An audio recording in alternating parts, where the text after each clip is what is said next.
Muy buenas tardes para todos. Sean bienvenidos a esta nueva jornada de educación continua y de actualización permanente, una actividad organizada por el Programa de Bacteriología y Laboratorio Clínico de la Universidad de Santander UDES. Bienvenidos estudiantes, bienvenidos colegas, bienvenidos docentes, bacteriólogos.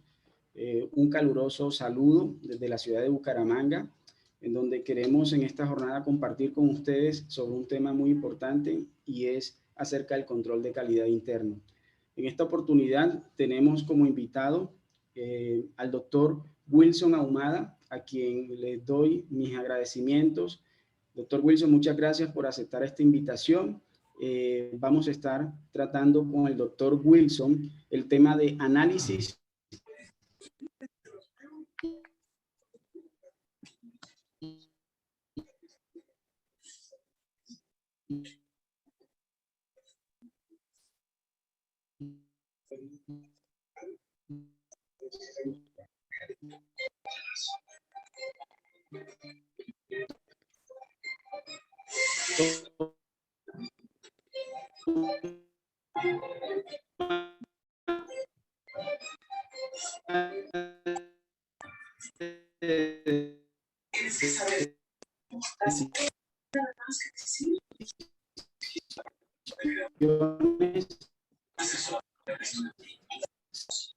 según los resultados del control de calidad interno.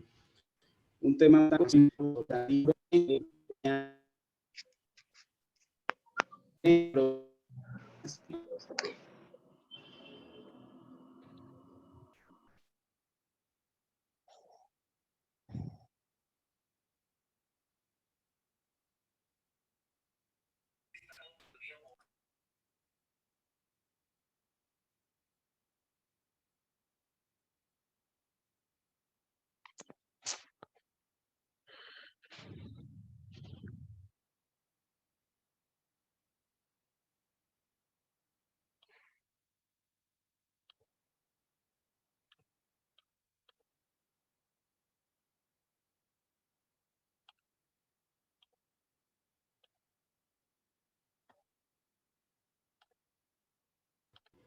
Doctor Wilson, buenas tardes. Doctor Gerson, se le estaba cortando mucho el audio, ya está mejor. ¿Me están escuchando ahí también? No sé por qué se corta un poco el audio del doctor Gerson. Mi doctor Wilson. Doctor Wilson, sí se le escucha bien. Resto. Sí, señor. Bueno, mi doctor Wilson. Esa es una ventaja para hoy. Correcto. Listo. No, pues entonces quiero darle las gracias, traduciendo un poquito lo del doctor Gerson. Adelante. Señor.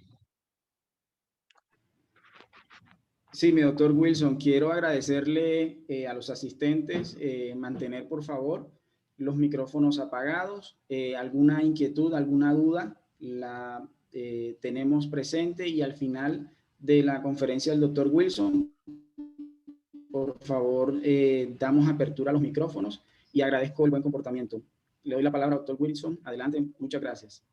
Vale, muchas gracias. Entonces, traduciendo un poco lo que nos decía el doctor Gerson, quiero acompañarlos el día de hoy con una charla en control de calidad y análisis de resultados de control de calidad interno. Mi nombre es Wilson Ahumada, yo soy bacteriólogo, especialista en estadística y me desempeño actualmente como gerente de producto en la empresa Sigma QC, pues en diferentes áreas. Voy a aprovechar la experiencia que yo tengo para contar acerca del control de calidad interno, ¿vale? Entonces, cualquier cosa, también nos acompaña un ingeniero quien nos está apoyando en todo el tema de audio. Por favor, me comunican si de pronto se corta y si se está viendo bien la pantalla y todo, ¿vale? Entonces, lo primero puede ser un poco la repetición de muchas otras cosas, pero siempre recordar la misión de nosotros en el laboratorio clínico, ¿sí? El objetivo principal pues es contribuir al diagnóstico, pronóstico y seguimiento de la evolución de una enfermedad a través del análisis de muestras biológicas. Es curioso que a lo largo de los años y a lo largo del tiempo, siempre que damos charlas en control de calidad, lo digo para diferentes personas quien conozco que son muy buenas en esta tarea de capacitar y entrenar en control de calidad, pareciera que uno repite mucho, no solo las frases que utiliza, repite hasta las diapositivas, o sea, como que muchas veces. Sin embargo, hoy veo un público pues bastante variado. Tenemos desde algunos estudiantes de bacteriología, egresados, y veo profesionales con ardua experiencia en control de calidad. Entonces quiero pues abrir un poco el panorama y dejar la base bien específica. Si nosotros buscamos apoyar el objetivo principal, que es pues contribuir al diagnóstico, pronóstico y seguimiento de una enfermedad, necesitamos que los resultados tengan unas condiciones específicas, empezando para hablar de terminología en términos de precisión, veracidad y exactitud de los resultados. Entonces, para eso es importante que nosotros establezcamos una estructura de control de calidad en los laboratorios que nos permita fortalecer todo esto. Es curioso, pero siempre he pensado que se ha hablado de lo mismo, solo que necesitamos cada vez profundizar un poco más y generar conciencia de la importancia del análisis del control de calidad. Por eso es que yo les traigo a ustedes un artículo que nos habla acerca de los errores relacionados al laboratorio clínico, donde todo parte de la gestión del riesgo y análisis de eventos adversos. Siempre debemos estar pensando en la probabilidad de que se tienen dentro del laboratorio clínico de cometer errores y esos errores en los resultados. Sabemos que si quisiéramos apartar las diferentes áreas, pues nos podríamos ir desde la fase analítica, preanalítica, analítica y posanalítica. Bueno, hoy en día preanalítica hasta posanalítica. Sin embargo, acá en este texto podemos ver cómo nos habla de que hay diferentes errores inherentes al procedimiento analítico. Errores de tipo sistemáticos que pueden ser constantes o proporcionales. Más adelante vamos a hablar un poco más de ellos. Y errores de tipo aleatorios. Errores aleatorios que se describen que son mucho más graves por el hecho de ser impredecibles. Entonces, acá el secreto está en nosotros como profesionales poder asumir la probabilidad que tenemos de que salgan errores a los resultados y asumir esos errores. Todo depende de la gestión del riesgo y la probabilidad. Yo les puedo poner muchos ejemplos sencillos, pero hoy quiero aterrizar uno muy común fuera del laboratorio que pasa pues en las calles día a día, donde nosotros, por ejemplo, si nosotros sabemos o tenemos una probabilidad lógica de alguna manera, que eso nos pasa mucho en el laboratorio, así nosotros no tengamos unas bases muy fuertes en estadística o unas bases en control de calidad, hay algunas variables de tipo lógico que las hemos pasado por alto y son cosas muy sencillas, como saber la probabilidad, qué tan probable puede ser de que ocurra un evento si tengo muchas actividades de riesgo. Si yo tengo actividades de riesgo dentro del laboratorio, pues voy a tener una alta probabilidad de que suceda.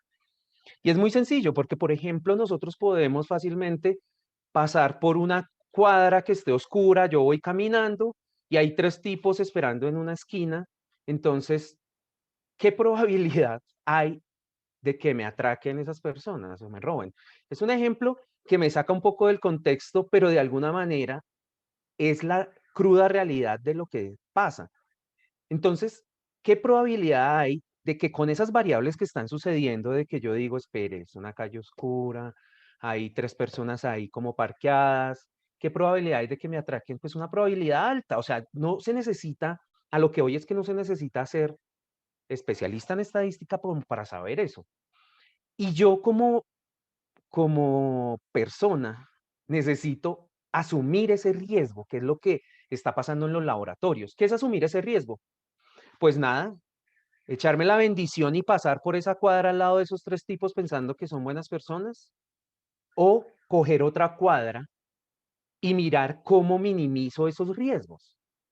y disminuyo las probabilidades. Entonces eso es lo que está pasando en el control de calidad, porque pasan los años, hemos hablado de coeficiente de variación, sesgo, error total, pero como que no logramos concientizarnos de lo que está pasando. Lo digo porque tenemos pues recién egresados que de alguna manera llegan al laboratorio y todos llegamos hacia el laboratorio, todos contentos, felices. Es muy curioso porque a todos nos ha pasado. Todos llegamos felices cuando llega el auditor de calidad o llego yo y les digo, bueno, vamos a revisar y vamos a analizar el control de calidad. Nosotros ya empezamos a escondernos, ya decimos, sabemos que es muy importante porque realmente nos lo han venido hablando, nos lo repiten y nos lo repiten, pero de alguna manera, pues le hemos hecho el quite, ¿sí? Entonces es curioso, pero poco a poco vamos a ir llegando a eso. ¿Cómo podemos fortalecer nuestros análisis? Primero, teniendo muy claro la terminología que nosotros vamos a usar. No nos vamos a salir de estos tres conceptos: imprecisión, veracidad, exactitud. Sí, lo de siempre. Es curioso, pero es para los que llevan muchos años en esto, uno dice, sí, es lo mismo. Pero de alguna manera, seguir generando conciencia y la importancia que se tiene. Por ejemplo, que todo nace, y bueno, o realmente la estandarización dentro de los laboratorios clínicos viene desde hace muchos años. Las guías CLSI, por ejemplo, la C24A4, pues nos trae también unos esquemas de estandarización bastante adecuados. Y nos dice, por ejemplo, que la imprecisión es el grado de dispersión de los resultados independiente de las mediciones obtenidas bajo condiciones específicas. Puede ser un poco enredadas las palabras. Los parámetros estadísticos que la definen son la desviación estándar o coeficiente de variación. ¿Cómo podríamos entonces aterrizar este concepto? Lo primero, la imprecisión la debo ver cuando yo estoy utilizando una sola muestra, porque es ahí cuando yo empiezo ya a analizar los laboratorios. Yo necesito una sola muestra, procesarla varias veces para darme cuenta si estoy siendo preciso o no. ¿Puedo hacerlo con las muestras de los pacientes? Sí podría hacerlo con una muestra de un paciente. Sin embargo, hay factores biológicos dentro de la muestra que podrían no permitirlo. Entonces, por eso lo hacemos con el control de calidad. Y con el control de calidad interno, o sea que hoy nos vamos a enfocar, como vamos a hablar mucho de control interno, nos vamos a enfocar mucho en esta definición. El control de calidad es una muestra, ¿sí? Una muestra control, con una concentración conocida en un nivel bajo, en un nivel alto o en 3 niveles, dependiendo del área. Entonces yo puedo ver la imprecisión, yo puedo ver el grado de dispersión de esos resultados cada vez que yo lo proceso. Por eso es que es clave que si yo cambio de muestra, tengo que volver a empezar mi ejercicio de precisión. Por eso es que es clave, siempre se ha dicho que el control de calidad interno, cuando me cambia de lote, yo debo volver a graficar. Es por eso, porque no es tan fácil, sí se puede, pero no es tan fácil graficar diferentes lotes porque son diferentes muestras. Y el objetivo principal del control de calidad es ver la imprecisión que se tiene. ¿Listo?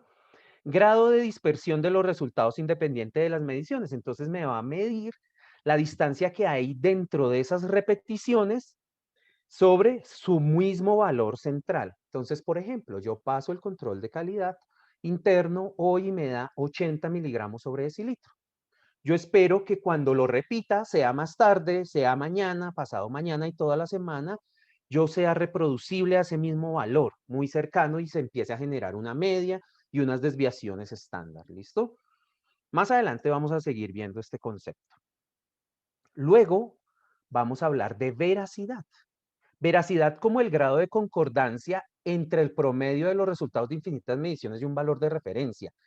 Entiéndase concordancia en un análisis cuantitativo, o sea, que es la distancia que hay estadística entre una media, que es un promedio de resultados de infinitas mediciones, y un valor de referencia. ¿Lo puedo analizar con muestras de pacientes? Sí, solo si tuviera un valor de referencia. Las muestras de los pacientes son muestras ciegas, entonces no es tan fácil. Por eso es que nos vamos a los controles y es allá donde quiero llegar. Si yo lo aterrizo a un control de calidad interno, es la distancia entre la media de los mismos resultados del laboratorio, porque es el promedio de los resultados, frente a un valor de referencia. Y aquí hay que traer a colación los conceptos en metrología de cómo se interpretaría un valor de referencia, teniendo en cuenta que hay diferentes clasificaciones según su jerarquía metrológica de valor de referencia, dependiendo del material que yo esté utilizando como control de calidad interno para definir ese valor de referencia. Entonces, la veracidad es la distancia entre la media de los resultados versus un valor de referencia. Se conoce y su medición va a ser mediante el cálculo del sesgo. Yo podría tener el sesgo en las unidades del mismo analito, podría obtener el sesgo en desviaciones estándar, podría obtener el sesgo en porcentaje, dependiendo de lo que yo esté buscando. Acá es importante tener claro que la veracidad en el control de calidad interno es cuando yo empiezo a ver un mismo patrón de desempeño de los controles de calidad. Los controles de calidad hacia arriba o los controles de calidad hacia abajo de la media. Esto me está indicando que estoy perdiendo veracidad. Y el último concepto, y podría ser de pronto el más complejo por ahora, va a ser el de exactitud, viéndolo desde dos panoramas específicos. La exactitud muy parecida a la veracidad cuando decimos que es el grado de concordancia entre el resultado de una medición y un valor verdadero del mensurado. Entonces, parecido porque vamos hablando de un grado de concordancia, o sea, una distancia, vamos a medir estadísticamente una distancia que hay entre el resultado que mide el laboratorio, solo que acá no necesito de una media. Miren que en la veracidad necesito de una media, o sea, necesito un promedio, varios resultados. En la exactitud yo lo podría obtener de una sola pasada, de un solo dato, versus un valor verdadero del mensurando. Y acá otra vez venimos a colación de qué representa a nivel de jerarquía metrológica un valor verdadero del mensurando. Si lo estoy aterrizando desde un control de calidad externo, podríamos ver que puede ser una media de consenso, quien la podría tomar como un valor verdadero. Yo podría utilizar materiales de referencia certificados, sí se podría, que así no se haga, pero sí se puede hacer, donde yo tenga la certeza de la medición cuantificada de ese analítico, de ese analito, y saber el grado de exactitud con el cual yo estoy reportando. Lo que pasa es que eso normalmente no se hace, pero yo sí podría de alguna manera llegar hasta allá. Miren que la exactitud se puede ver desde dos puntos. Uno, la exactitud yo podría sacarla de la medición de un resultado frente a un valor verdadero del mensurando. Lo podemos hacer con una muestra de paciente, se podría, pero si tuviera el valor verdadero de la muestra de un paciente, como es ciego, yo podría hacerlo con el programa de evaluación externa de calidad directamente, partiendo de que es una muestra también ciega, muy parecida a la muestra de un paciente y yo la debo procesar una sola vez. Siempre nos han enseñado, el control externo es para exactitud y el control interno para precisión.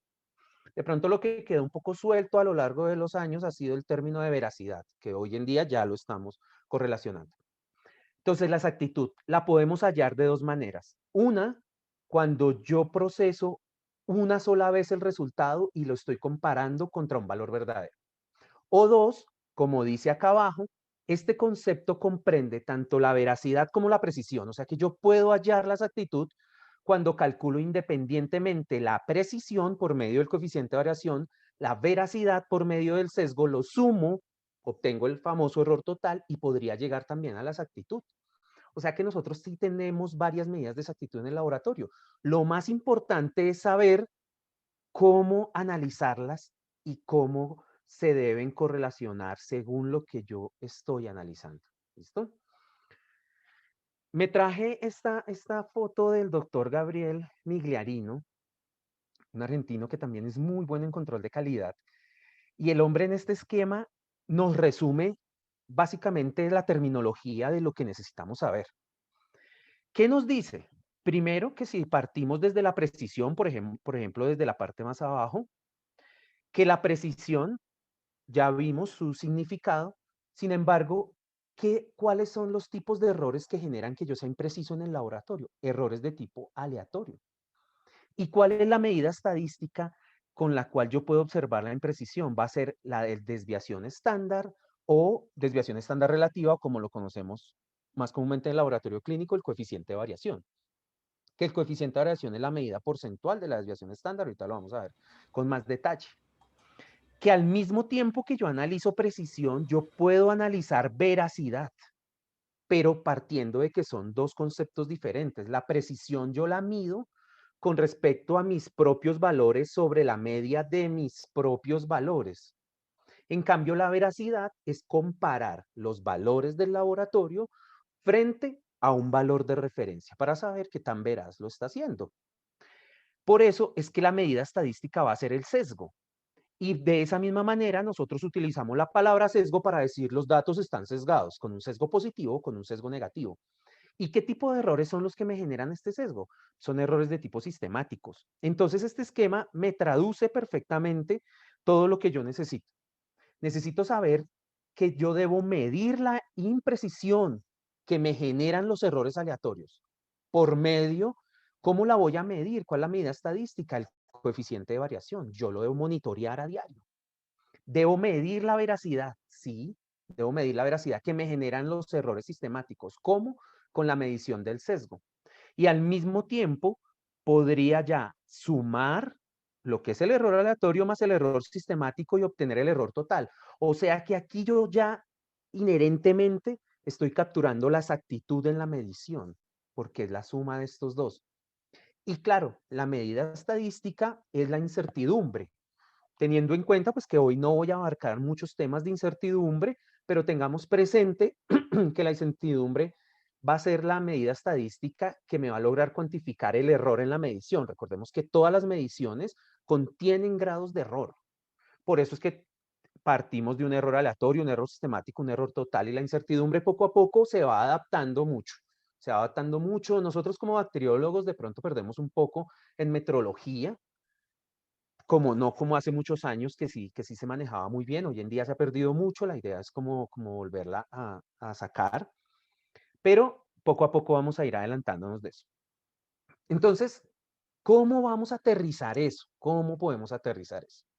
Primero, teniendo claro que el concepto es la variación o la variabilidad en los resultados.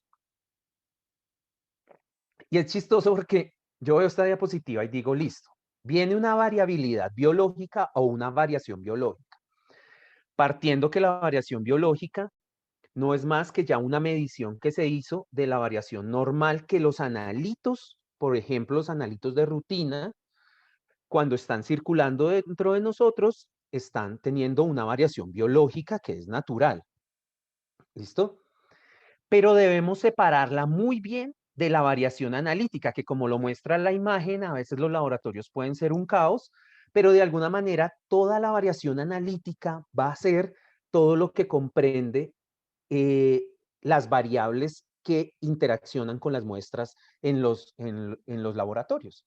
Entonces, desde el momento, nosotros entonces, hay algo inherente, hay una variación inherente ya al resultado, que es una variación biológica. No podemos controlarla, pero sí tenemos una variación analítica que nosotros debemos controlarla, que es ahí donde yo digo, bueno, si ya sabemos hasta dónde podemos llegar con la variación analítica, entonces tenemos que asumir los riesgos de la misma. ¿Qué es la variación analítica? Todas las variables que interfieren en el resultado, desde la toma de muestra.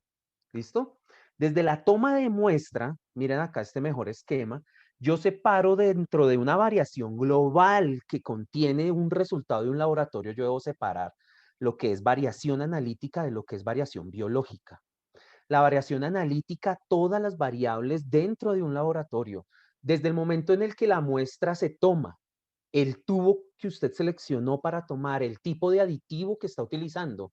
Vamos a hacer toda la ruta de la muestra, luego se centrifuga, luego pasa al laboratorio y nosotros nos centramos en las variables más grandes. Claro, ¿qué son? El equipo, el reactivo, el bacteriólogo y demás. Pero para nosotros, temperatura y demás, pero para nosotros es importante tener claro que nosotros sabemos que esa variación analítica impacta los resultados en los pacientes. Sí impacta los resultados en los pacientes. El problema que siempre se ha tenido es que los pacientes son, y vuelvo y repito, son muestras ciegas. Claro, se vienen diferentes estrategias. Para los laboratorios más grandes es más común hacer análisis de resultados de pacientes. de valor relativo de cambio, delta check y demás, diferentes algoritmos y demás cosas que se hacen. Pero lo tradicional y de alguna manera donde yo retomo las buenas bases es las bases del control de calidad. ¿Por qué? Porque es la única manera de poder observar la variación analítica, porque partimos de muestras que vienen valoradas, muestras de control de calidad interno y muestras de programas de evaluación externo. Que así sean en algún momento una muestra ciega, se va a valorar gracias a un interlaboratorio, a una media de consenso. Y el control de calidad interno, como su objetivo principal está en la precisión, pues de alguna manera también, pues igual viene su inserto, se puede valorar y también igual puedo medir veracidad y exactitud con el control de calidad interno. Entonces, si nosotros esquematizamos muy bien esto, nos vamos a dar cuenta de la importancia del control de calidad. ¿Para qué me sirve saber que hay una variación biológica? Porque va a colocar una meta de variación analítica. Esto ya no me voy a extender, pero esto nace desde, bueno, Estocolmo ya en el 99, pero créanme que después se reunieron otra vez en Milán en el 2014 y estandarizaron diferentes jerarquías para hablar de metas de calidad. Hoy no me voy a centrar tanto en eso, pero créanme que ya están estipuladas y que nosotros debemos es comprender cuál es el objetivo y por qué los duros de calidad siempre han asegurado que la variación analítica debe ser menor a la variación biológica. Es allá donde quiero llegar el día de hoy. Entonces, si yo analizo muy bien la variación analítica, yo debo partir de los controles de calidad. Debo ser consciente de que se construye gracias a un aseguramiento de la calidad analítica. Debo también ser consciente que todas las mediciones contienen un grado de error. Todos los resultados tienen un grado de error. Pero en nosotros está garantizar que ese error no sea de las magnitudes pues superiores a los estándares para que pueda afectar los resultados de los pacientes. ¿Cómo se hace eso? Monitoreando el procedimiento de medida. Nosotros sí lo hacemos, los laboratorios sí lo hacen, pero perdemos mucho en el análisis, ¿listo?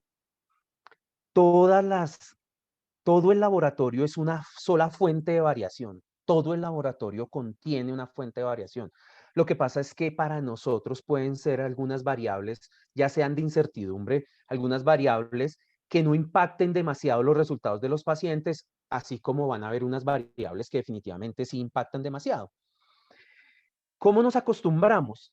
A que pueden ser variables, llamémoslo invisibles, llamemos variables intangibles. Entonces, sí, hoy está molestando la temperatura en el laboratorio.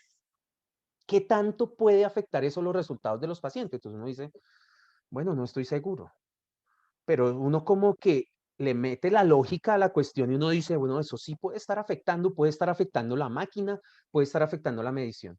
Entonces, ¿qué hacemos? Pasamos los controles de calidad. Procesamos los controles de calidad internos y si esas variables que están ahí denotando están afectando los resultados, van a afectar los controles de calidad, entonces por ende nosotros vamos a asumir que los resultados de los pacientes también están afectando. Entonces luego de comprender muy bien eso, vamos a decir lo siguiente. ¿Por qué hay una alta diferencia entre los resultados de los controles versus los resultados de las muestras de los pacientes? ¿Y por qué día a día antes se genera como una brecha muy grande entre ellos? Sabiendo que no hay otra manera de medir la variación analítica si no se hace por medio del control de calidad. Y que esa variación analítica que esté midiendo acá, por ejemplo, midió la variación analítica dentro del control de calidad y le dio 5%. O sea que usted ya asume que las muestras de los pacientes están variando un 5%. Pero, ¿qué pasa si nosotros nos damos cuenta que el manejo del control de calidad es obligatoriamente, debe estar estandarizado? ¿Por qué? No me voy a extender en esto, pero es un análisis lógico también de que los controles, por ejemplo, en química vienen liofilizados y se deben reconstituir. Entonces, si nosotros no estandarizamos el proceso de reconstitución y desde ahí ya metemos unas fuentes de variación y al final medimos y nos da un 5%, ¿yo cómo voy a asumir que ese 5% también lo están capturando las muestras de los pacientes? Sabiendo que los pacientes no hay que reconstituirlos. Entonces, si yo no me centro tampoco en la fase preanalítica del control, y esa es la importancia que hoy les quiero también dejar, porque todos los que trabajamos en control de calidad nos centramos en la fase preanalítica, es por eso. Porque lo que usted está viendo en el laboratorio, lo que usted está viendo en los controles, en las gráficas, no es real. Si usted no ha estandarizado el proceso, eso no es real. Entonces uno dice, ¿cómo así? Si no es real, entonces, ¿cuál es la variación real que está sucediendo con los pacientes? Entonces nosotros, entre comillas, también como buenos bacteriólogos, no le estamos dando la importancia a eso. Tenemos controles de hematología que pueden durar 21 días, un mes, y los estiramos a 2, 3 meses. Claro, para que nos rinda todo un tema de otras variables, pero no nos damos cuenta que cuando vamos a analizar el control de calidad, el control ya está deteriorado. Hacemos alícuotas del control y hacemos 20 alícuotas cuando deberían ser 10, porque queremos estirarlo a lo máximo y no nos damos cuenta que deterioramos el control, igual lo graficamos, si cumple frente a unos estándares del inserto, pero la variación no va a ser la misma que tienen las muestras de los pacientes. Entonces, entre comillas, estamos viviendo engañados en lo que está sucediendo en el laboratorio. Por eso la importancia de la estandarización. Hoy no me voy a centrar en eso, pero cada control trae su inserto y todo debe ser por escrito. Pero nosotros nos hemos acostumbrado a ser bacteriólogos, a trabajar con la experiencia que hemos tenido. Entonces, ¿qué hacemos? Yo en mi trabajo anterior aprendí que saco el control, me lo guardo en el bolsillo, lo trabajo ahí, me espero 15 minutos y luego lo proceso. No, debe quedar por escrito. Todos deben tener un manual de control de calidad y debe quedar por escrito y todos deben reconstituir de la misma manera y manejar la fase preanalítica del control de la misma manera. Yo solo les puedo contar que rápidamente la matriz líquida, el secreto está en la mezcla, debemos ser muy exactos. Si el inserto me dice que lo haga en 8, que lo haga en chocolate, que lo haga en inmersión 10 veces, son 10 veces. Que yo aprendí a hacerlo 50 veces porque fui a un congreso y el doctor me dijo que eran 50 veces. Listo, pero todo mundo lo tiene que hacer de la misma manera y usted lo tiene que hacer todos los días de la misma manera. Si no se estandariza la fase preanalítica del control, cuando ya pasemos a los análisis, no vamos a ver lo que realmente está sucediendo en el laboratorio. Y si es liofilizado, vamos a tener mucho cuidado con el agua que adicionemos y con la pipeta. Si trabajamos con una pipeta descalibrada, pues digamos que de alguna manera sabemos que no vamos a adicionar el agua que se necesite. Y si trabajamos con un agua que esté también guardada desde hace mucho tiempo y no va a equilibrar los analitos, entonces pues todo eso que enmarca la fase preanalítica nos va a afectar demasiado. Entonces, bueno, para ir avanzando, siempre nos han mostrado estos dibujos para enseñarnos qué es precisión y veracidad. Partiendo desde el dibujo en la parte de arriba donde nos muestra que está siendo preciso porque los resultados están cercanos dentro de las mediciones de una misma muestra, como vuelvo y se lo repito esa misma muestra todos los días, en las mañanas, estoy hablando del control de calidad interno, entonces estoy siendo preciso porque están cercanos unos a ellos. Y estoy siendo veraz o estoy ganando veracidad porque estoy centrado cuando me comparan, frente a un valor que se ha tomado como referencia, como lo veíamos en la definición. Pero miren el esquema B. El esquema B, estoy siendo preciso de alguna manera, estoy manteniendo la precisión porque los valores están cercanos entre ellos, pero estoy perdiendo en veracidad, se están desplazando los datos. Se conoce como sesgo negativo, sesgo positivo. Miremos la C. La C, por lo contrario, todavía no ha perdido tanta veracidad porque no se enmarcan los resultados hacia algún lado de la media, o hacia arriba o hacia abajo de la media. Pero sí estoy perdiendo precisión porque los resultados frente a la media de los mismos datos está siendo muy disperso. Y miren la última está en la olla. ¿Por qué? Porque están sesgados, estoy perdiendo veracidad y al mismo tiempo estoy perdiendo precisión. Entonces es ahí donde toca entrar a trabajarle. No los quiero aburrir con tanta estadística y menos a las 6:40 de la noche, pero bueno, hace poco me preguntaban sobre la fórmula de desviación estándar, aquí se las dejo, donde ustedes tienen que saber en este momento es que es una medida de dispersión. ¿Por qué? Porque como pueden ver en la fórmula, que es la sumatoria de las diferencias de todos los resultados que se vayan procesando, etcétera, etcétera, va a ser directamente proporcional. Entre más grande sea la desviación estándar, más grande va a ser la dispersión de los resultados. Y esto también se traduce en porcentaje cuando yo veo el coeficiente de variación. El coeficiente de variación se puede decir que es la misma desviación estándar, solo que en porcentaje, pero relaciona exactamente lo mismo. Acá en esta imagen podemos ver una serie de datos en la parte de arriba en color verde, donde podríamos ver una desviación estándar de 1.59 de esta serie de datos, con un coeficiente de variación del 31%. Sin importar tanto el número, pero visualmente puedo ver que la gráfica de abajo, la que está en azul, se ve más dispersa. Numéricamente se va a ver mucho más dispersa también, con desviación estándar de 2.79, coeficiente de variación del 52%. Todo eso para decirles que la estadística se basa en la famosa campana de Gauss. ¿Cómo yo lo analizo? Y siempre nos han hablado de la campana de Gauss, pero pues hoy voy a tratar de aterrizarlo de una mejor manera. Sabemos que existe la campana de Gauss, sabemos que hace parte de una distribución de los datos, pero yo quiero que pensemos en lo siguiente. ¿Cómo se desarrolló esto? Si nosotros tuviésemos un control de calidad interno, hoy en mi mano, un frasco de control de calidad interno, y yo lo empezara a procesar 100 veces el día de hoy, y yo lo graficara y dejara que su movimiento fuera natural. Cuando yo lo grafique, no le voy a fijar ni media de inserto ni nada, no le voy a fijar nada. Libre, como llamamos media móvil, como llamamos solo de los datos. Si yo lo dejo natural, esto es un movimiento natural de los datos. Hoy mis variables son estables, digamos que están estables. Mis variables que estábamos hablando, mis variables analíticas, están estables. Yo proceso el control 100 veces, lo que voy a obtener es que de la media a una desviación estándar se me van a organizar naturalmente, normalmente se me van a organizar el 68% de los datos. Sin hacerles nada raro, de la misma manera, naturalmente se me van a organizar acá entre una y dos desviaciones estándar, se me van a organizar más o menos 27% de los datos, que es la diferencia entre estos dos valores. Y por fuera de dos desviaciones estándar, también me van a caer daticos ahí. Naturalmente no se está cometiendo nada raro. Como 3 o 4 datos, la diferencia entre estos. ¿Qué significa eso?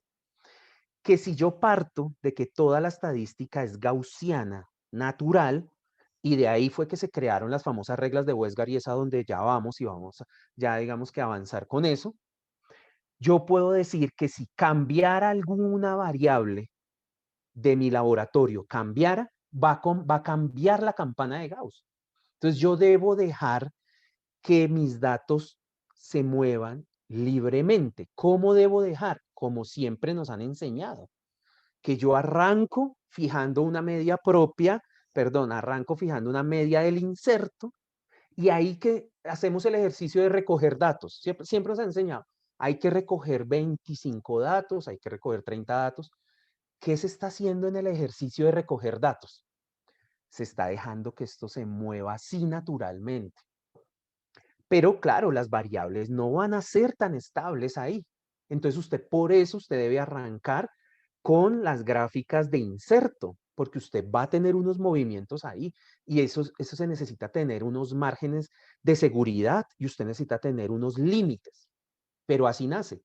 Luego de que usted ya fijó media propia, trabaje con las reglas de Westgard. Mire, pueden ser unas reglas súper antiguas, yo lo sé, hay diferentes pensamientos, escuelas, detractores, etcétera, etcétera. Pero si estamos empezando, las reglas de Westgard es la mejor herramienta. Nacieron con esto. Es un elemento estadístico clave. Se hizo hace muchos años ese invento. Shewhart fue el que empezó a trabajar en eso desde hace muchos años. Y por eso la regla, por ejemplo, la 1-2S, un control por fuera de dos desviaciones estándar, vemos que es natural. Por eso es una alarma, no es un rechazo, porque es un movimiento natural del control de calidad. ¿Listo?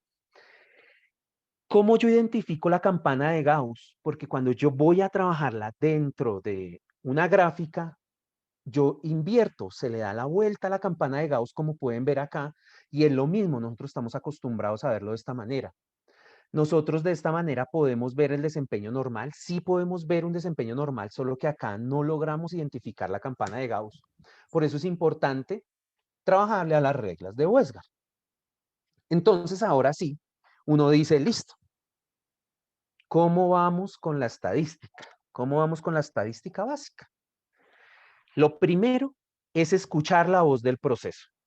¿Qué es escuchar la voz del proceso? Que así yo no vea campanas de Gauss acá, yo poder graficar y tener un histórico y poder decir, acá estoy observando errores aleatorios, acá estoy observando errores sistemáticos, acá estoy observando errores sistemáticos con una tendencia positiva.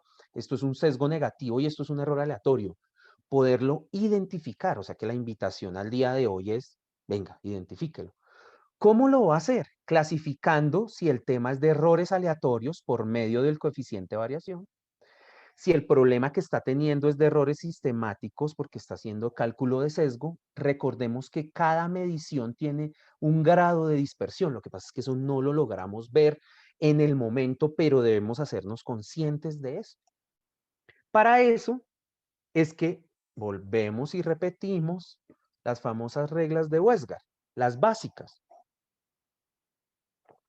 Agradezco, por ejemplo, al doctor Andrés Molineros, yo creo que él está conectado en este momento, porque me facilitó imágenes del software Infinity Lab QC de control de calidad interno. Entonces, cualquiera que esté interesado en él puede también comunicarse con nosotros o con el mismo doctor Andrés.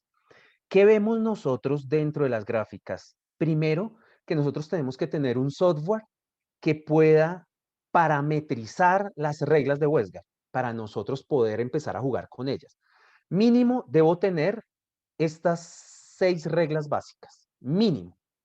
La regla 1.2s, que es la de siempre, es una regla muy importante, pero es una regla de alarma. ¿Qué dice alarma? Como podemos ver acá en la imagen, seguimiento por 7 días, presenta un resultado de control por fuera de 2 desviaciones estándar.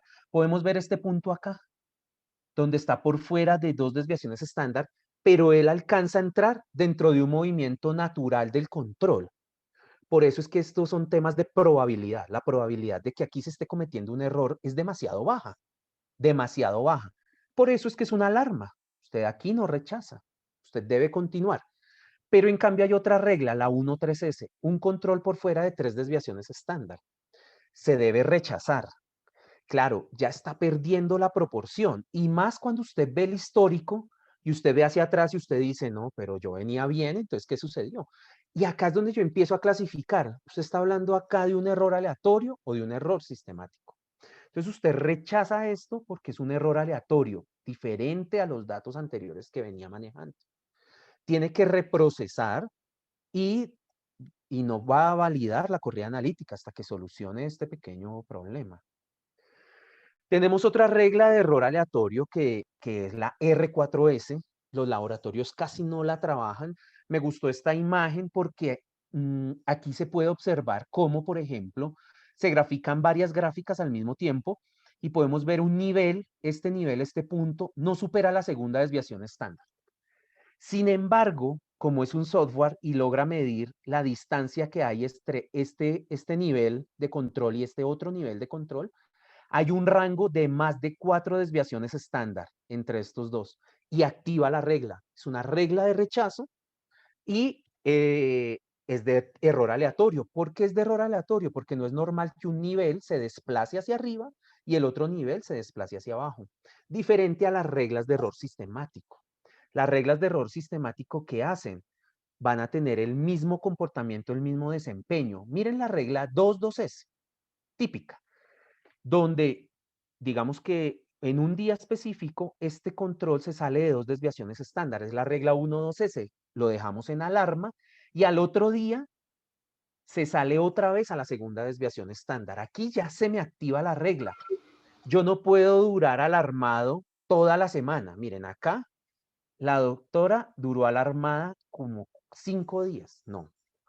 Por eso estas reglas ya están construidas y vamos a confiar en que es un proceso estadístico bastante avanzado. Son reglas preventivas. Si yo ya rechazo en la 2.2s, Yo no me tengo que esperar a, miren, a esta imagen que tiene 1, 2, 3, 4, 4, 2 heces. No, con los primeros 2 puntos yo ya la debía haber rechazado y el software ya me lo está alarmando y ahí yo digo, no, ya hago un alto en el camino, tomo decisiones y créanme, son preventivas en términos de probabilidad. Aquí todavía no se está cometiendo ningún error. O sea, ningún error hacia los resultados de los pacientes, que es el objetivo principal. Otra regla de error sistemático, la 4-1S, 4 puntos del mismo lado de la media, miren que están hacia abajo, por fuera de una desviación estándar. Entonces también va rompiendo esa proporción de campana de Gauss, que así aquí no veamos ninguna campana de Gauss por ningún lado. Es el diseño con el que se construyó, que es la invitación. Y ya viene la última regla, que es la 8X, 9X, 10X y las famosas X. ¿Qué significa X? Que viene del valor central y una serie de puntos que generalmente están cercanos a la media, pero del mismo lado de la media. Entonces, si nosotros vemos desde acá, esto es un sesgo positivo. Esto es un sesgo negativo, o sea, estoy en error sistemático. Y esto es un sesgo positivo también, leve, pero en este momento, cuando Westgard ya dice, no, espere un momento, estas vienen como desde las 6X, hay más reglas de Westgard de las que vamos a ver el día de hoy. Cualquiera puede consultar dentro de la página web de él.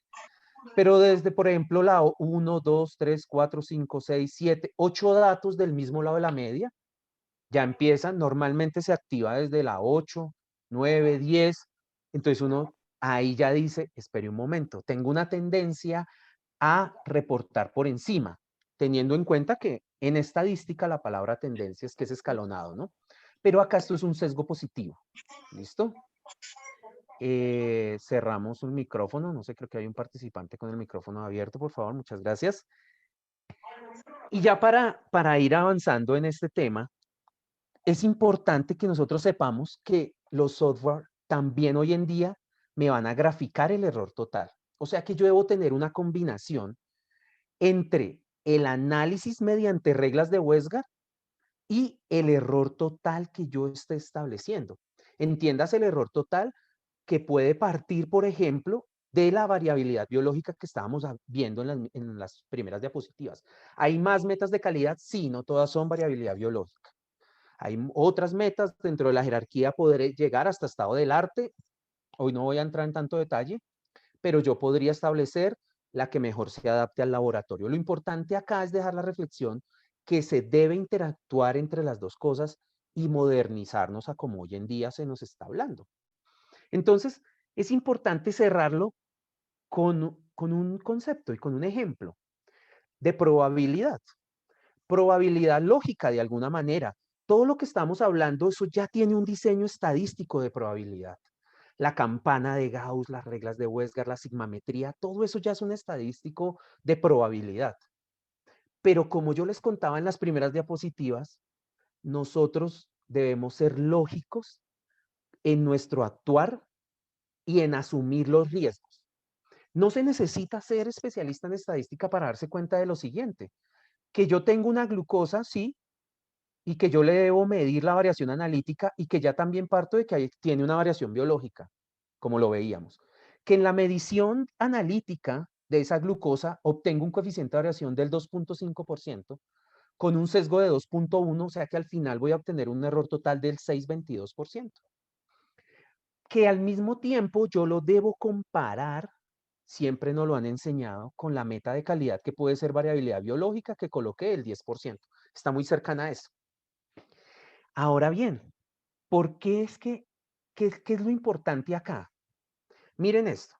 Asumamos que el control de calidad de alguna manera me va a medir la variación analítica, pero yo ya tengo unas tablas de variabilidad biológica donde me dice unos límites. Esas tablas fueron diseñadas en estudios biológicos donde demostraron que 10% era lo normal que podría variar. Entonces se los aterrizo fácil. Un paciente de hace 2 meses está midiendo una glucosa, paciente Pepito Pérez de hace 2 meses, está midiendo una glucosa en 90 miligramos sobre decilitro. Y hoy vino al laboratorio y ya no le da 90 miligramos, le da 110 miligramos sobre decilitro. Entonces, pensemos en por qué, cuáles son las variables que podrían hacer que hace 2 meses esté midiendo 90 y hoy esté midiendo 110 de glucosa. Podría redondearla en solo 2 variables. Una, porque biológicamente puede estar cambiando el paciente, porque antes estaba normal y ahorita ya puede estar pasando a patológico, o bueno, o desayunó, o algo que estuvo relacionado biológicamente al paciente está haciendo que cambie ese resultado. Nosotros ahí digamos que no tenemos tanta inferencia, pero la variación analítica sí. Ahora bien, otra razón por las cuales un paciente podría variar de 90 hace 2 meses a 110 hoy es que haya un error en el laboratorio. Que toda la charla lo que busca es minimizar los errores en el laboratorio. Puede haber un error en el 90 de hace 2 meses o puede haber un error analítico del laboratorio en el 110 que estoy reportando hoy. ¿Y usted cómo hace para saber dónde está el error? A lo mucho empieza a repetir la muestra para que le empiece a bajar y eso es lo que se hace en el laboratorio. Pero el deber ser es que usted está midiendo la variación analítica, usted está midiendo los errores analíticos en el laboratorio y usted está obteniendo una variación del 6%. Sin saber mucho de estadística, ¿qué tan probable es que los cambios en los resultados de los pacientes, en este caso que yo estoy hablando, sea por una variable biológica? Hay una alta probabilidad de que sea por una variable biológica y no por una variable analítica. En cambio, si yo monto un escenario no tan favorable, donde yo tengo un coeficiente de variación del 6.8% con un sesgo del 4.7% y me va a dar un error del 15.9%, casi del 16%. ¿Qué probabilidad hay de que el cambio en los resultados de los pacientes sea por una variable o por un error analítico? Van a decirme, sin saber tanto de estadística, si es más probable en este escenario que hayan errores analíticos que en este escenario.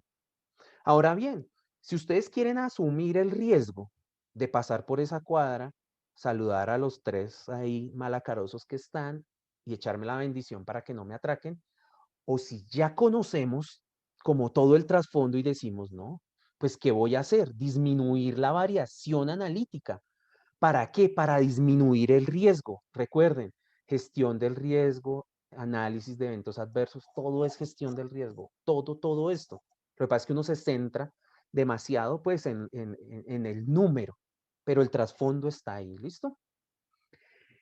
Y ya por último, les quiero contar que entonces Westgar y las reglas y todo, pues ya ha pasado a una evolución, donde hay un análisis manual y una configuración manual multireglas, como el que estábamos viendo, o como hoy en día se está hablando, que dependiendo del desempeño del analito, teniendo en cuenta sus sigmas, hace años se hablaba del error sistemático crítico, que viene siendo lo mismo, muy similar, dependiendo de las sigmas, que es el análisis con respecto a su meta de calidad, ya la sigma aterriza ese concepto de cuánto es la variación analítica comparada contra la meta de calidad.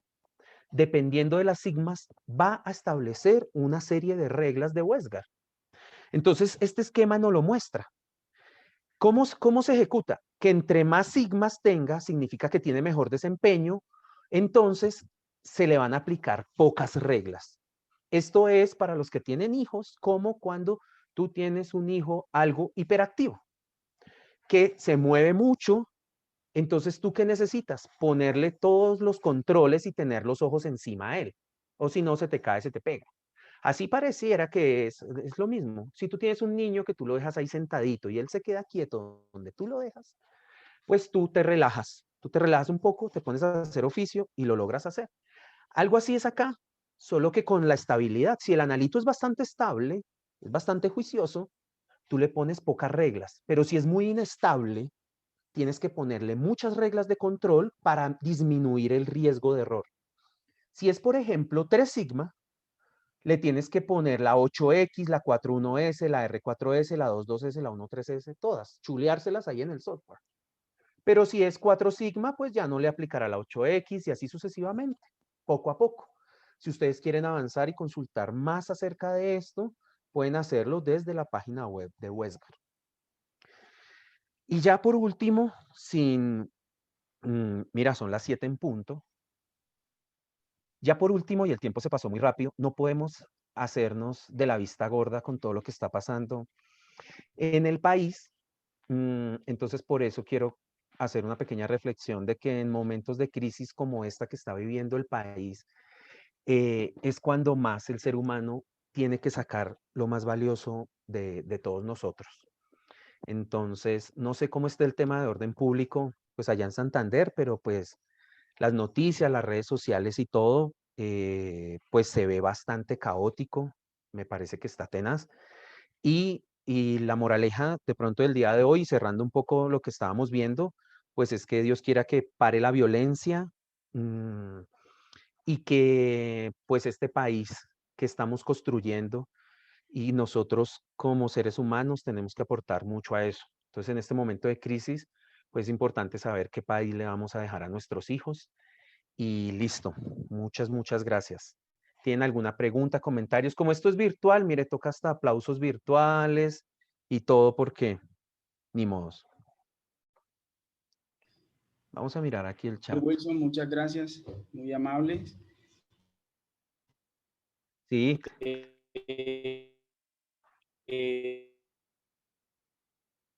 Quiero también felicitar a todos. Descansa un poco la voz.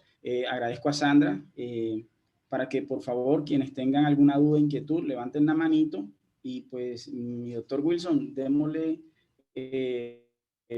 paso a Sandra Castro. Sandra, bienvenida, buenas noches, adelante.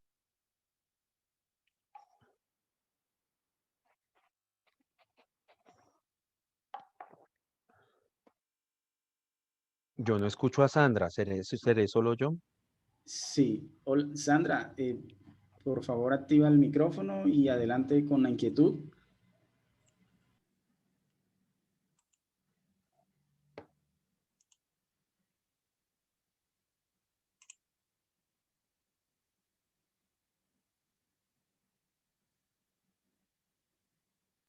Parece que se nos fue. Doctor Wilson, ¿tiene el micrófono abierto?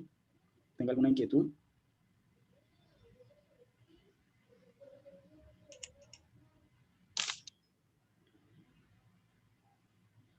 Ok, parece, doctor Wilson, que todo ha quedado muy claro. En el chat, alguno. Muy puntual. Vamos a Bueno, el mirar chat, si en el chat. muchos agradecimientos por la charla, por la información. Sin embargo, no tenemos inquietudes, algunas preguntas. Recuerden que pueden abrir el micrófono y pues de esa manera vamos comentando nuestras inquietudes y pues aprovechamos que tenemos al doctor Wilson con nosotros.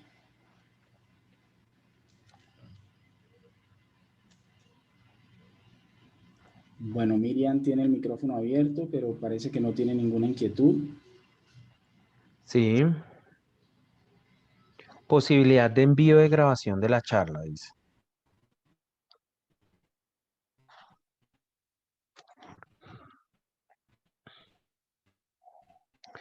Preguntan también. Ok, Dari. Bueno, sí, señora. Muchas gracias. Con ella pueden enviarlas, creo que el día de mañana, en horas de la tarde, podemos estar compartiéndoles el link de la presentación del día de hoy. Elizabeth Parra, doctor Wilson, menciona los valores de las tablas de variabilidad biológica cambian. Sí, sí cambian dependiendo de la actualización del estudio. Recordemos que este es un compendio de muchos estudios biológicos en el que se reunieron pues varios expertos y trajeron a colación como un consolidado. Se han ido actualizando a lo largo del tiempo.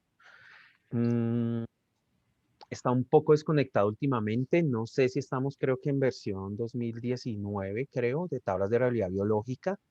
Casi siempre las más actualizadas están dentro de la página del doctor Westgar. de www.wesgar.com. Ahí podemos verlas. Sí cambian a lo largo de los años, dependiendo de que se vayan actualizando. Como Wesgar participa activamente en esas tablas, la doctora Carmen Ricos también desde España trabaja activamente en la creación de esas tablas, entonces sí. No he podido obtener la posterior a 2014. Saben que sí ha sido como complejo. Ha sido como complejo, han salido compendios. Miremos, nos queda como tarea revisar en la página de Wesgar. Si son 2014 la que está en la página de Wesgar, entonces definitivamente esas son las últimas. Tocaría ahí mirar, porque pueden salir algunos cambios y las van actualizando como en bloque. ¿Listo? Bueno, ¿alguna otra Doctor pregunta? Wilson, ¿Cada Tengo, cuánto se recomienda actualizar las medias propias de los mensurandos en el software de calidad?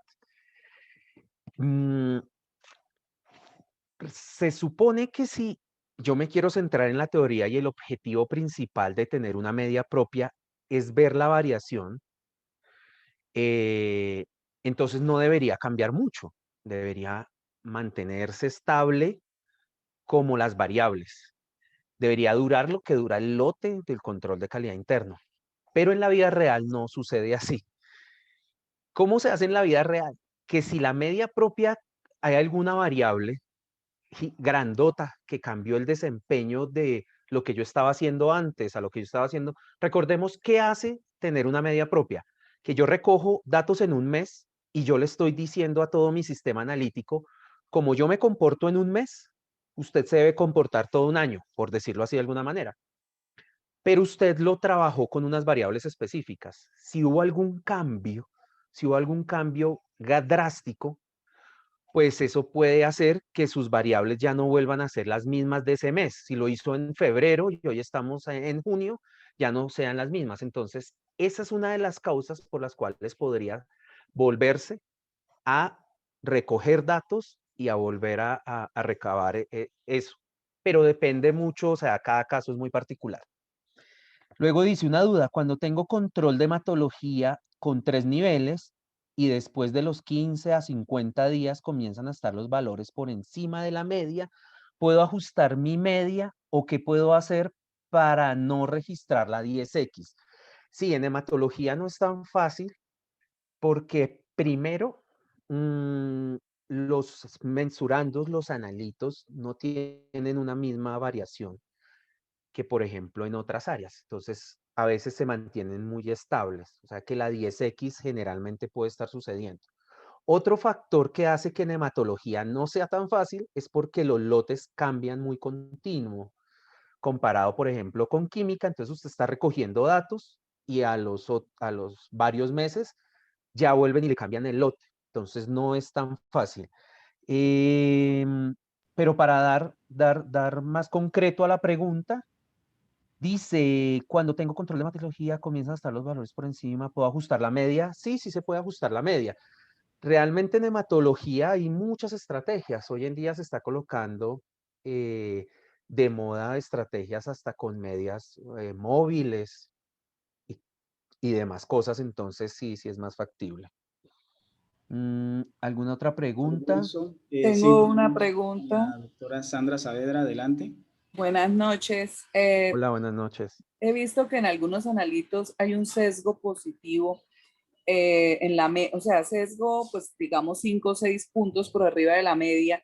Se cambia el reactivo, se hace reproceso, se vuelve y se mira, hasta se reconstituye nuevo control, pero he visto que muchas veces no mejora. ¿Usted me podría decir por experiencia qué es lo que más produce este cambio o qué es lo que más hace que se presente este tipo de variaciones en ¿En, estas gráficas? en qué área? ¿Digamos en química En o en química, perdón, en química, sí, Mm, señor. Sí, Doc. Pues lo que pasa en el control de calidad, por ejemplo, de química, está muy ligado a que las variables de reactivo, de equipo, pues hay que mantenerlas estables. Entonces, muchas veces cambió una de esas variables y el comportamiento natural del control ya cambia.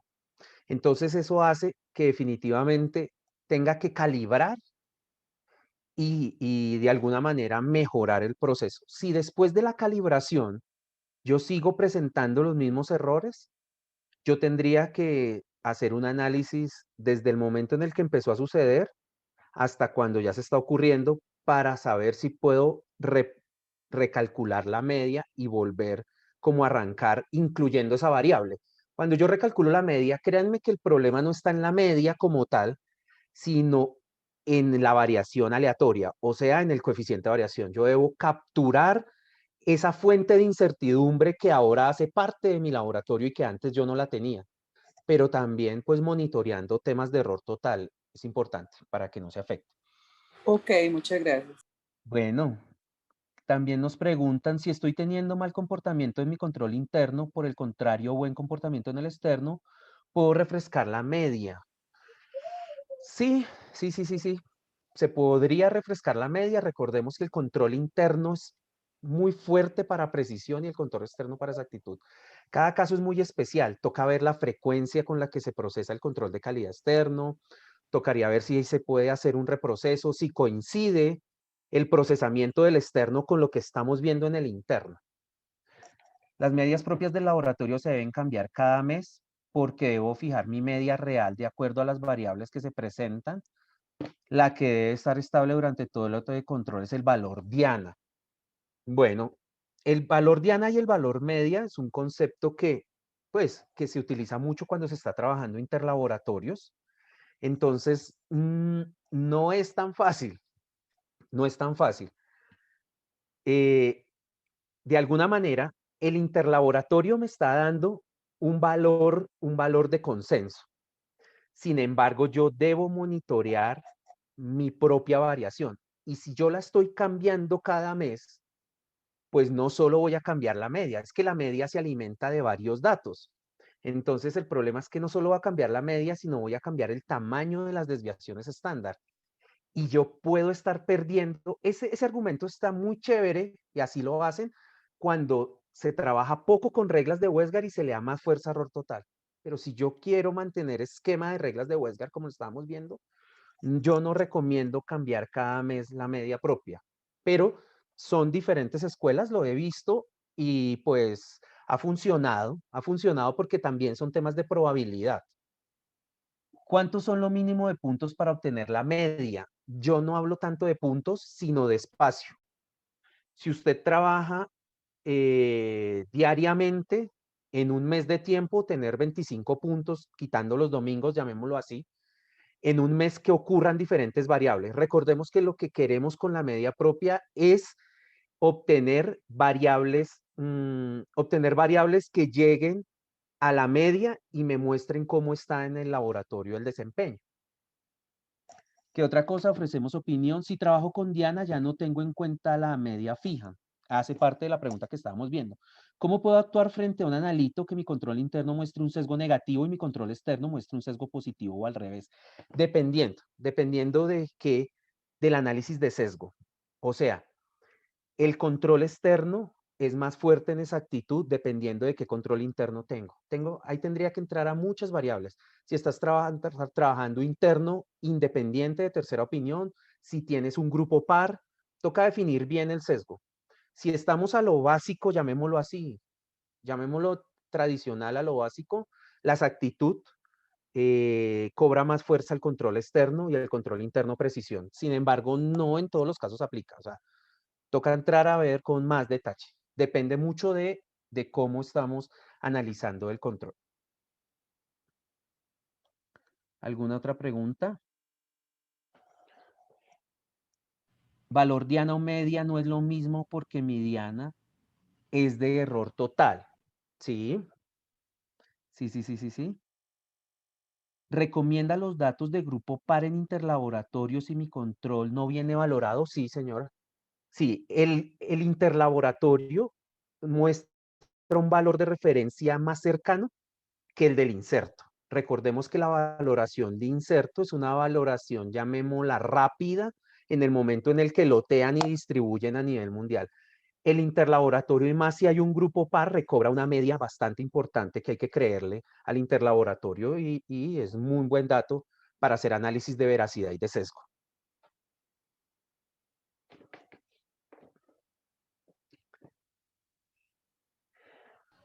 Bueno, pues Ok, agradezco doctor a Wilson. todos por las preguntas, ¿sí? Sí, señor.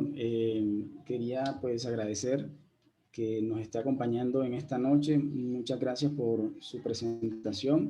Eh, Creo que estuvo muy clara, muy concisa y pues para todos de mucha aplicabilidad. Quiero recordarle a todos los presentes que nos pueden dejar su opinión a través del chat. He estado compartiendo con ustedes el link y pues se trata de eso, de que ustedes nos propongan también temas para poder nosotros estar eh, organizando todas estas charlas que resultan muy refrescantes y muy importantes. Doctor Wilson, muy amable por todo su tiempo, por todo su apoyo. Y a la audiencia, pues quiero recordarles también que el próximo 13 y 14 de mayo vamos a estar celebrando el 7º Simposio Internacional de Actualización en Bacteriología. Están todos cordialmente invitados. Va a ser una jornada virtual con una inversión pues muy razonable. Tenemos externos en 60,000, estudiantes 35,000.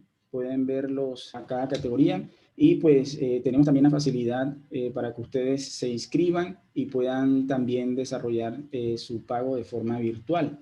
Entonces, de parte de Jorge Rodríguez, doctor Wilson, le agradece. Muchas gracias, Jorge. Elizabeth Núñez también nos agradece y bueno, no sé si alguien más tenga alguna inquietud. Listo, no, pues muchas gracias.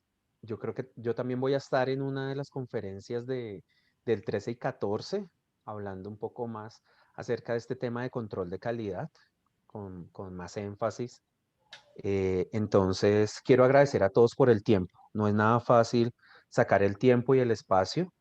Entonces, muchas gracias a ustedes, queridos colegas, y espero que nos veamos en una próxima ocasión. Muchas gracias.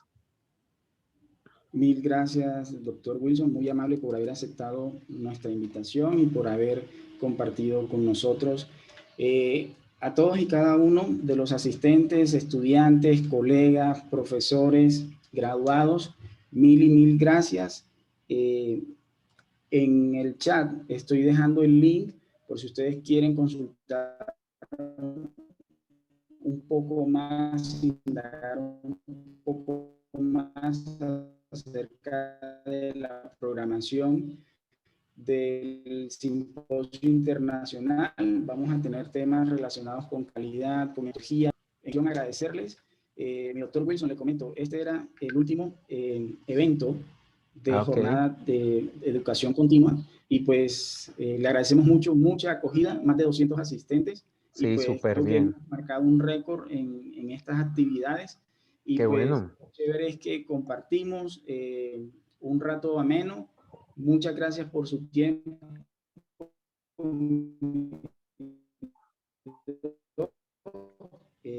Muy amables a todos y que tengan muy buenas noches. Muy buenas noches a todos. Gracias y nos vemos en una próxima ocasión. Chao.